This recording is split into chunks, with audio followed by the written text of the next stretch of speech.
Hit the subscribe button and press the bell icon for more updates. Hello everyone, मैं दामू, आप देख रहे हैं द मैकेनिक बडी। और आज के इस वीडियो में मैं आपको ये बताने वाला हूँ कि आप अपना ड्राइविंग लाइसेंस अपने घर बैठे मात्र 150 रुपये में बना सकते हैं और आपको किसी भी एजेंट्स को मोटी रकम देने की ज़रूरत नहीं है, क्योंकि जो ड्राइविंग लाइसेंस बनाने की कीमत होती है वो 150 रुपये ही होती है। और इस वीडियो में मैंने आपको फुल ट्यूटोरियल दिया है और स्टेप बाई स्टेप बताया है कि आपने कैसे अप्लाई करना होता है और कैसे आपने अपना ड्राइविंग लाइसेंस बनाना होता है। यहाँ तक कि मैंने आपको ऑनलाइन अप्लाई से लेकर के RTO ऑफिस तक आपने क्या करना है सब कुछ डिटेल में बताया है। तो आप इस वीडियो को अपने सभी रिलेटिव्स के साथ ज़रूर शेयर करें और लाइक और कमेंट भी करें। चलिए शुरू करते हैं। तो आपने यहाँ पर सबसे पहले अपना कोई भी एक ब्राउज़र ओपन करना है। अगर आप मोबाइल पर भी हैं तब भी आपने सेम लिखना है, और अगर आप PC पर हैं तब भी आपने यहाँ पर लिखना है परिवहन सेवा। तो आप यहाँ पर इस तरह से लिखेंगे दोनों ही चीज़ों में। अब आपने यहाँ पर इस तरह से एंटर करना है और आपको दोनों में ही सेम यहाँ पर आपको इंटरफेस मिलेगा। आपने यहाँ पर क्लिक करना है सबसे ऊपर वाली वेबसाइट पर ही, और यहाँ पर आपको भी इस तरह से ही सेम मिल जाएगा। तो आपको यहाँ पर देखिए मोबाइल में कुछ इस तरह से मिलेगा, जहाँ पर मतलब कि यहाँ पर PC में ऑनलाइन सर्विसेज करके मिलेगा और मोबाइल में सीधे ड्राइविंग लाइसेंस रिलेटेड सर्विस मिल जाएगा। अब यहाँ पर आपको PC में भी सेम तरह से मिलेगा। आपने यहाँ पर क्लिक करना है ड्राइविंग लाइसेंस रिलेटेड सर्विस। तो दोनों में सेम होगा इंटरफेस। आपको यहाँ पर देखिए दोनों में सेम इंटरफेस देखने को मिलता है। यहाँ पर मैंने PC बस इसलिए लिया है क्योंकि यहाँ पर आपको अच्छे से दिख जाएगा, बाकी सारी चीज़ें दोनों में सेम है। यहाँ पर आपने अपनी स्टेट को सिलेक्ट करना होता है सबसे पहले। तो आप ये ना सोचे कि स्टेट मेरी अलग है तो फॉर्म अलग होगा, बिल्कुल फॉर्म सारे का सारा सेम है। यहाँ से बस आपने अपनी स्टेट सिलेक्ट करनी होती है। तो सिलेक्ट स्टेट करने के बाद आपने आगे बढ़ जाना है। अब आप यहाँ पर देखिए आपको यहाँ पर क्लिक करना होता है अप्लाई ऑनलाइन पे। तो आप यहाँ पर क्लिक करेंगे और जो हम शुरू में ही अपना मतलब कि ड्राइविंग लाइसेंस बनाते हैं, तो सबसे पहले हमने अपना लर्निंग लाइसेंस बनाना होता है और उसके बाद लाइट लाइसेंस बनाना होता है। तो यहाँ पर क्लिक करेंगे आप न्यू लर्निंग लाइसेंस पर। अब आप यहाँ पर देखिए यहाँ पर क्लिक कर देता हूँ मैं न्यू लर्निंग लाइसेंस पर, और यहाँ पर क्लिक करने के बाद आपको कुछ इस तरह का इंटरफेस मिलेगा। यहाँ पर बोला जा रहा है कि आपको 5 स्टेप में ये करना होता है। तो पांचों चीज़ें यहाँ पर आपको मिल जाती हैं। उसके बाद आपने यहाँ पर कंटिन्यू पर क्लिक करना होता है। जैसे ही आप यहाँ पर कंटिन्यू पर क्लिक करते हैं आपको कुछ इस तरह का इंटरफेस मिलेगा। अब आपने यहाँ पर कुछ नहीं करना है, आपने सीधे सबमिट बटन पर क्लिक कर देना है। जैसे ही आप यहाँ पर क्लिक करते हैं आपको इस तरह का इंटरफेस मिलेगा। और आपको अगर आप मोबाइल पर हैं तो आप सीधे अगर चाहते हैं कि इस तरह से ही, तो आप यहाँ पर क्रोम में जाकर के यहाँ पर डेस्कटॉप मोड ले सकते हैं। आपका PC और मतलब कि मोबाइल में सेम आपको देखने को मिल जाएगा।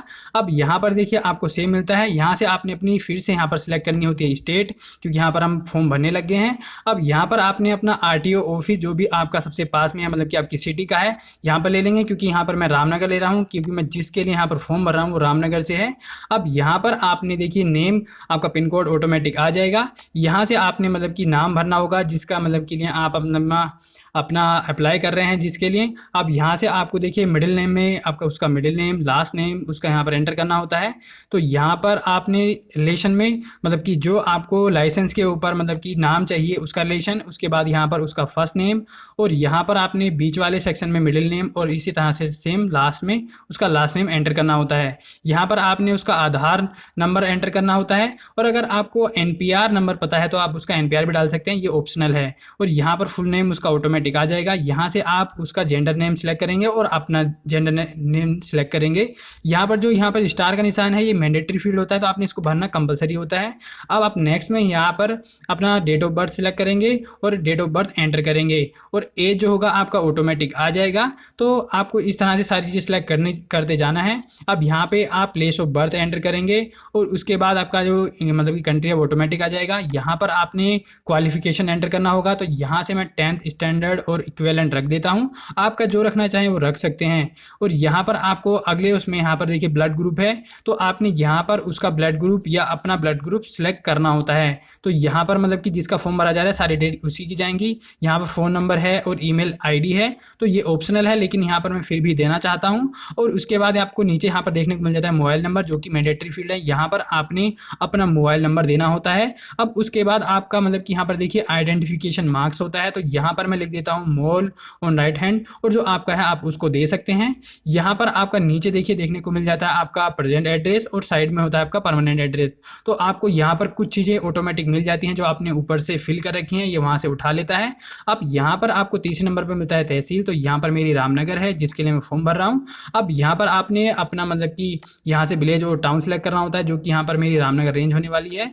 अब यहाँ पर आपने अपना लोकल लाइन एड्रेस भरना होता है, तो यहाँ पर मैं लिख देता हूँ जो मेरा एड्रेस है खानगा कॉलोनी। अब यहाँ पर आपने अपना पिन कोड एंटर करना होता है अपनी सिटी का, तो यहाँ पर है 244715 मेरा, तो यहाँ से मैं उसको एंटर कर देता हूँ। अब यहाँ पर आपने अपना मतलब कि कितने दिनों से रह रहे हैं, तो आप अपनी एज से 1 साल कम यहाँ पर एंटर करें तभी यहाँ पर लेगा। अब यहाँ पर परमानेंट एड्रेस आपका प्रेजेंट एड्रेस से सेम है, तो आप यहाँ पर इस चेक को लेंगे, ये यहाँ से इधर पूरी कॉपी कर देगा और आपका ऑटोमेटिक फिल हो जाएगा।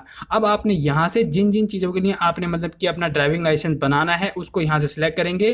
तो यहाँ से मैं 2 सिलेक्ट कर देता हूँ, जैसे कि मोटरसाइकिल विद गियर और एक LMVT करके, मतलब कि मोटरसाइकिल के लिए और एक कार के लिए। तो यहाँ पर आप जो करना चाहते हैं मतलब कि सिलेक्ट आप उसको कर सकते हैं। तो यहाँ पर वैसे मैं एक ही का ही लेने वाला हूँ, मतलब कि जिसके लिए बना रहा हूँ मैं ओनली मोटरसाइकिल के लिए बना रहा हूँ, तो मैं इसको यहाँ से एक को रिमूव कर देता हूँ और उसके बाद मैं आगे बढ़ता हूँ एक को ही लेकर के। अब यहाँ से आपने देखिए नीचे आपको देखने को मिल जाता है सबमिट बटन, तो आपने यहाँ पर क्लिक करना होता है और उसके बाद आपको यहाँ पर ओके का ऊपर आपको मिल जाएगा इस तरह का विंडो, आपने इसको इस तरह से ओके कर देना है। अब आपका देखिए आपके सामने कुछ इस तरह का इंटरफेस मिलेगा, जहां पर आपका देखिए एप्लीकेंट एड्रेस भी आ चुका है, RTO की लोकेशन आ चुकी है कि आपका कहां है और आपकी पूरी इन्फॉर्मेशन आपको देखने को मिल जाती है। तो आपने इसका सबसे पहले आपने प्रिंट आउट निकालना होता है, तो आप इसका प्रिंट आउट निकालोगे क्योंकि आपने जो फाइल में यहाँ पर लगाना होता है जब आप RTO ऑफिस जाएंगे। उसके बाद आपने अपना प्रिंट आउट निकालने के बाद यहाँ पर देखिए नेक्स्ट पर क्लिक करेंगे, तो यहाँ पर मैं नेक्स्ट पर क्लिक कर देता हूँ और यहाँ पर आपको इस तरह का इंटरफेस मिलेगा जहाँ पर आपकी डिटेल देखने को मिलती है और यहाँ पर आपको print out no acknowledgement form ये आपको सारे देखने को मिल जाते हैं। और इनको मैं लास्ट में ही बता दूंगा कि ये सारे फॉर्म कैसे डाउनलोड करने हैं, आपने इनकी ज़रूरत पड़ती है। तो यहाँ पर आपने देखिए पहला स्टेप क्लियर कर लिया जहाँ पे आपने अपनी मतलब की एप्लीकेशन भर दी है। अब आपने यहाँ पर अपने डॉक्यूमेंट्स को अपलोड करना होगा, उसके बाद फ़ी पेमेंट करनी होगी, उसके बाद मतलब कि स्लॉट बुक करना होगा। तो सब आपको डिटेल में बताया जा रहा है। तो आप यहाँ पर बस आपने अभी यहाँ पर प्रोसीड पर क्लिक करना है। जैसे आप प्रोसीड पर क्लिक करोगे फिर से आपको यहाँ पर ये कंफर्म करनी है अपनी डिटेल और उसके बाद यहाँ पर करने के बाद आपने ओके पर क्लिक करना है। जैसे आप ओके पर क्लिक करते हैं आपको यहाँ पर देखिए डॉक्यूमेंट्स यहाँ पर अपलोड करने के लिए बोल रहा है, तो यहाँ से आप कोई भी ले सकते हैं। तो यहाँ पर मैं 3 फॉर्म अपलोड करूँगा। यहाँ पर सबसे पहला एज प्रूफ, उसके बाद एज प्रूफ में आप कौन सा डॉक्यूमेंट लेना चाहते हैं उसको सिलेक्ट करेंगे। तो यहाँ से मैं 10th की मार्कशीट लेने वाला हूँ। उसके बाद यहाँ पर आप मतलब कि जो है आपके पास उसको करेंगे। अब आपको ये बोल रहा है कि आप अपना डॉक्यूमेंट्स अपलोड कर दीजिए यहाँ से चूज़ फाइल में से करके। जो आपका फाइल है वो 300 KB तक का होना चाहिए। और आपको यहाँ पर मैं टिप दे दूँ कि जो आप अपनी फाइल का नाम रखेंगे वो 300 KB तक तो रखेंगे ही, साथ में आप उसका नाम बिल्कुल शॉर्ट रखें। जैसे कि मार्कशीट है तो जैसे मैंने M1 करके लिया है तो आप भी इसी तरह से रखें, आपको प्रॉब्लम नहीं होगी अपलोड करने में। तो इस तरह से सिलेक्ट करने के बाद आप यहाँ पर अपलोड पर क्लिक करेंगे।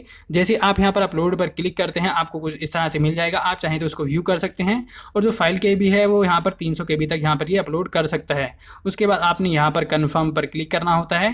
जैसे आप यहाँ पर कन्फर्म पर क्लिक करोगे आपकी जो फाइल है वो अपलोड हो जाएगी और आपको यहाँ पर देखिए चेक का निशान भी आपको मिल चुका है। अब सेम उसी तरह से आपने अपना एड्रेस प्रूफ भी लेना होता है। तो यहाँ से मैं एड्रेस प्रूफ पर क्लिक कर देता हूँ और एड्रेस प्रूफ में हमारा आधार कार्ड यहाँ पर हो जाएगा। यहाँ पर बहुत सारे ऑप्शन है जैसे कि आधार कार्ड है और वोटर ID कार्ड भी है, तो जो भी आप लेना चाहें यहाँ से ले सकते हैं। अब आपने यहाँ से अपनी फाइल चूज़ करनी होती है। सेम मैंने यहाँ पर देखिए आधार को भी A1 करके लिखा है ताकि ईजिली अपलोड हो जाए और यहाँ पर इन्होंने अपलोड होने की यहाँ पर भी कंडीशन नीचे दे रखी है। उसके बाद आपने यहाँ पर अपलोड पर क्लिक करना है। अब आप यहाँ पर देखिए जैसे ही अपलोड पर क्लिक करते हैं आपको यहाँ पर कंफर्म करना होता है सेम पिछली तरह से। तो यहाँ पर आप कंफर्म पर क्लिक करेंगे। यहाँ पर देखिए आपकी जो फाइल है दूसरी भी अपलोड हो चुकी है। अब आपने यहाँ से फॉर्म 1 सेलेक्ट करना होता है जो कि आप अपने आप से भरते हैं। तो इस फॉर्म के बारे में मैं आपको बताऊंगा कि ये फॉर्म आपने कहाँ से लेना है और कैसे भरना है। उसके बाद यहाँ से आप इसको करेंगे। उसके बाद अपना फॉर्म यहाँ पर देखिए मैं यहाँ पर सिलेक्ट करके यहाँ पर इसको अपलोड कर देता हूँ। यहाँ पर देखिए आपने इस पर अपलोड पर क्लिक करना है। तो फॉर्म 1 के बारे में आपको बताऊंगा आगे, तो आप आगे वेट करिए उसका। उसके बाद आपने यहाँ पर इसको भी सिलेक्ट करना है। उसके बाद आपने यहाँ से कंफर्म कर देना है। जैसे आपकी यहाँ पर तीनों चीज़ें देखिए यहाँ पर हो गई हैं, फॉर्म 1 सेल्फ डिक्लेरेशन ये सारी चीज़ें हो गई हैं तीनों चीज़ें, एज प्रूफ एड्रेस प्रूफ और फॉर्म 1 भी। उसके बाद आप नेक्स्ट पर क्लिक करेंगे और जैसे नेक्स्ट पर क्लिक करते हैं आपको फॉर्म 1 की डिटेल भी आपको देखने को मिल जाती है। ये मैंने पीछे मिस कर दी थी। यहाँ पर देखिए आप राइट हैंड साइड में देखेंगे तो प्रिंट एक्नॉलेजमेंट फॉर्म और print forms application cancellation form, तो सारे फॉर्म आपको यहाँ पर मिल जाएंगे। और फॉर्म 1 जो होगा वो भी आपको यहाँ पर मिल जाएगा। तो फॉर्म 1 क्या होता है, आपने वहाँ पर अपनी 2 फोटोज़ लगानी होती हैं और उसके अंदर अपनी डिटेल यहाँ पर फिल करनी होती हैं। आप उन डिटेल को फिल करने के बाद यहाँ पर उसका फोटो लेंगे और वहाँ पर अपलोड कर देंगे जहाँ पर फॉर्म 1 लिखा था। अब यहाँ पर देखिए यहाँ पर अपनी 3 चीज़ें हो चुकी हैं, मतलब कि 2 चीज़ें हो चुकी हैं। अब हमने यहाँ पर फ़ी पेमेंट क्लिक करनी होगी। यहाँ पर प्रोसीड पर क्लिक करेंगे। यहाँ पर देखिए जो फ़ी है वो 150 रुपये है और 70 रुपये यहाँ पर मतलब कि सर्विस चार्ज लग रहा है। तो यहाँ पर टोटल हो रहा है 220 रुपये, जो कि फ़ी चार्ज है वो 150 रुपये ही है। तो यहाँ से आपने इस तरह से ये चीज़ें कन्फर्म करने के बाद आपने यहाँ पर नीचे आना होता है। तो यहाँ पर आपने अपना बैंक यहाँ पर गेटवे सेलेक्ट करना होता है। तो यहाँ पर मैं SBI लेने वाला हूँ, स्टेट बैंक ऑफ इंडिया।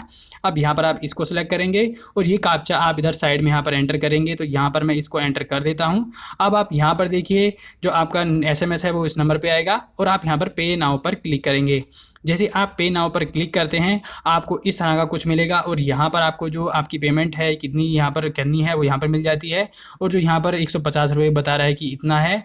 अब यहाँ पर आप ये सारी चीज़ें कंफर्म करने के बाद यहाँ पर ये आपसे टर्म एंड कंडीशन पर एग्री करवा रहा है। आप इसको चेक को क्लिक करोगे, उसके बाद प्रोसीड फॉर पेमेंट पर आप क्लिक करोगे।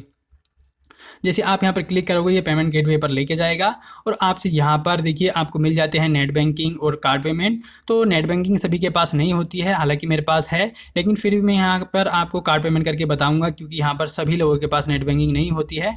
तो यहाँ पर मैं कार्ड पेमेंट करके बताने वाला हूँ। तो आप यहाँ पर क्लिक करेंगे कार्ड पेमेंट पर और यहाँ पर क्लिक किया जो है आप यहाँ पर क्लिक कर देंगे।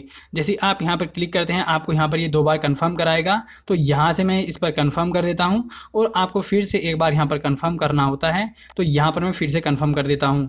अब आपको यहाँ पर देखिए आपको इस तरह से मिल जाता है कि आपका मतलब कि डेबिट कार्ड कौन सा है। अगर रुपए कार्ड है तो आप रुपए कार्ड पर क्लिक करेंगे और डेबिट कार्ड आपका नॉर्मल है मतलब कि अगर वीज़ा वगैरह तो आप यहाँ पर क्लिक करेंगे और आपने टॉप वाले उसमें कार्ड नंबर में आपने अपना कार्ड का नंबर एंटर करना होता है इस वाले सेक्शन में और यहाँ से आपने एक्सपायरी डेट जो कि पीछे लिखी होती है कार्ड के, यहाँ पर कार्ड होल्डर नेम होता है। अब यहाँ पर आपका जो चौथा वाला सेक्शन है इसमें CVV नंबर जो कि कार्ड के पीछे 3 डिजिट होते हैं उसको सिलेक्ट करना होगा और उसको भरना होगा।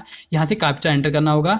उसके बाद यहाँ पर आपने पेमेंट पर क्लिक करना होगा मतलब कि पे पर। अब यहाँ पर मैं अपनी डिटेल छुपाकर यहाँ पर भर देता हूँ। उसके बाद आपने यहाँ पर देखिए मैंने भर दी है और यहाँ पर आपने अब पे पर क्लिक करना होता है। मैंने भी अपनी डिटेल भरी है यहाँ पर। अब जैसे आप यहाँ पर पे पर क्लिक करते हो आपका यहाँ पर आपका जो रजिस्टर्ड मोबाइल नंबर है बैंक से उस पर OTP आएगा। तो मैं OTP का यहाँ पर वेट कर लेता हूँ और यहाँ पर देखिए मेरे पास जो OTP है वो आ चुका है। मैं यहाँ पर एंटर कर देता हूँ उस OTP को। जैसे आप यहाँ पर OTP एंटर करते हो उसके बाद आपने यहाँ पर मेक पेमेंट पर क्लिक करना होता है।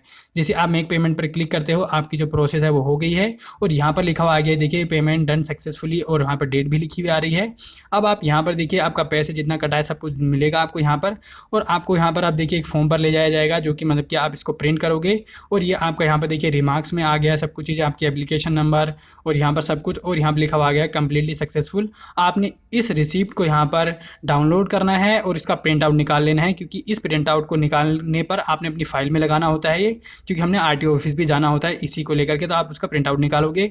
अब लास्ट आपके पास बच्चा है मतलब कि स्लॉट बुक करना होता है। स्लॉट बुक का मतलब ये है कि आपने अपनी यहाँ पर डेट फिक्स करनी होती है कि किस डेट में आप अपना कंप्यूटराइज जो आपका टेस्ट होता है उसको देने वाले हो। तो यहाँ पर आप प्रोसीड पर क्लिक करोगे। जैसे आप प्रोसीड पर क्लिक करते हो आपको यहाँ पर देखिए आपकी डेट मिल जाती है कि आप किस दिन अपना स्लॉट बुक करना चाहते हो। तो यहाँ पर आपकी देखिए डेट आपको मिल जाती है देखिए 25, 26, 27 जिस भी डेट में आप फ्री हो और जिस भी टाइम में आप उसको सिलेक्ट करो। तो यहाँ से मैं अपना 27 लेने वाला हूँ जो कि जिसका मैंने फॉर्म भरा है वो 27 को फ्री है।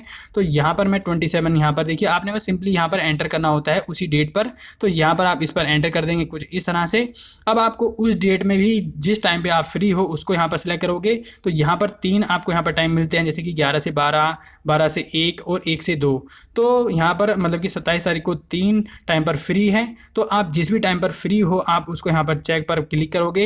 यहाँ पर मैं 11 से 12 पर क्लिक कर देता हूँ और उसके बाद आपको मतलब कि 11 से 12 में आपकी स्लॉट बुक हो जाएगी और यहाँ पर आपने क्लिक करना होता है बुक स्लॉट पर। तो आप जैसे ही यहाँ पर क्लिक करते हो आपको यहाँ पर देखिए आपकी डिटेल मिल जाएगी और आपको ये सारी मतलब कि आपका एप्लीकेशन नेम वगैरह सब आपको यहाँ पर देखने को मिल जाएगा। और यहाँ पर ऊपर आपको देखने को मिलता है 27/7/2018 को 11 से 12 में आपकी मतलब कि स्लॉट बुक हो चुकी है और आप इसको कंफर्म करना चाहते हैं तो यहाँ से आप क्लिक करेंगे कंफर्म टू स्लॉट बुक।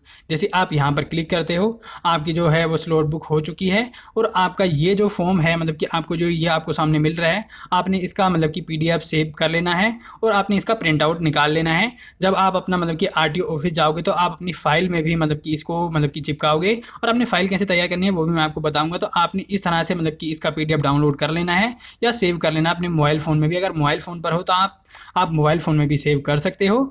अगर आप इसका प्रिंट आउट निकालना चाहते हो तो सेम इसी तरह से आप इसका प्रिंट आउट निकाल दोगे, मतलब कि आप अपना PDF निकालो या प्रिंट आउट निकालो, बात सेम होती है। तो यहाँ से आप अगर BC में हो तो आप अपना मतलब कि प्रिंट आउट निकाल सकते हो। ये मेरा प्रिंट आउट निकल जाएगा यहाँ से। अब आपने अपना प्रिंट आउट निकालने के बाद यहाँ पर देखिए नेक्स्ट पर क्लिक करना होता है, और यहाँ पर आप जैसे ही नेक्स्ट पर क्लिक करते हो आपको कुछ इस तरह का मिलेगा, क्योंकि बार बार यहाँ पर हमें वही लेके जा रहा है। तो हमारे पास देखिए सारी चीज़ें, हमने चारों चीज़ें यहाँ पर क्लिक कर ली हैं, और यहाँ पर लिखा हुआ आ गया 25 तारीख में हमने सारी चीज़ें क्लिक कर ली हैं। और जो आपकी एप्लीकेशन है अब वो RTO लेवल पर पहुँच चुकी है, और जो हमारा मतलब कि स्लॉट बुक हुआ है वो काउंटर 1 पर बुक हुआ है। और यहाँ पर आपको नीचे देखिए 27/7/2018 पर हमारी डेट फिक्स हो गई है, और हमें टाइम भी मिल गया है 11 से 12 का, और हमने जो स्लॉट बुक किया है वो 25/7 को किया है। तो यहाँ पर आपको टाइम भी देखने को मिल जाता है। तो इस तरह से आप अपना मतलब कि ड्राइविंग लाइसेंस अपना पूरा अप्लाई कर सकते हो। तो हमारी जो प्रोसेस थी ड्राइविंग लाइसेंस अप्लाई करने की वो कंप्लीट हो चुकी है। अब आपने जितने भी यहाँ पर मतलब कि ये सारे मतलब कि प्रिंट निकाले हैं, आप उनको यहाँ से देखिए प्रिंट आउट निकाल सकते हैं। सारे प्रिंट आउट आप यहाँ से निकालेंगे और इन पर अपनी मतलब कि फ़ोटोज़ वगैरह चिपकाएंगे और उसकी एक फ़ाइल तैयार करेंगे। तो फाइल आपको RTO ऑफिस के बाहर से मिल जाती है 5 से 6 रुपये में, और यहाँ पर आप अपने सारे फॉर्म निकाल करके उनकी फाइल में लगाओगे, और जितने आपने प्रिंट आउट यहाँ से मतलब कि प्रिंट निकाले हैं उनको भी साथ में लगाओगे और अपने RTO ऑफिस पहुँच जाओगे। RTO ऑफिस पहुँचने के बाद आप सीधे काउंटर 1 पे जाओगे, जो भी आपको काउंटर मतलब कि मिला है, और आपका ईजिली वहाँ पर आपका टेस्ट हो जाएगा, और बिल्कुल नॉर्मल टेस्ट होता है, आप उसे ईजिली पास कर लोगे। तो आप इस तरह से अपना ड्राइविंग लाइसेंस अप्लाई कर सकते हो और ईजिली बना सकते हो। उम्मीद है आपको वीडियो पसंद आया होगा। अगर आपको वीडियो पसंद आया है तो लाइक और शेयर ज़रूर करें, और अपने सभी दोस्तों के साथ शेयर करें, ताकि वो अपना मतलब कि ईजिली और कम पैसों में अपना ड्राइविंग लाइसेंस बना सकें, क्योंकि बहुत सारे पैसे लगते हैं अदरवाइज़ मतलब कि हम एजेंट्स के थ्रू जाते हैं। तो उम्मीद है आपको वीडियो पसंद आया होगा। नए दोस्तों से यहाँ पे रिक्वेस्ट है कि सब्सक्राइब बटन और बेल आइकन दबाना बिल्कुल ना भूलें। मिलते हैं ऐसे किसी अगले वीडियो में। Bye bye.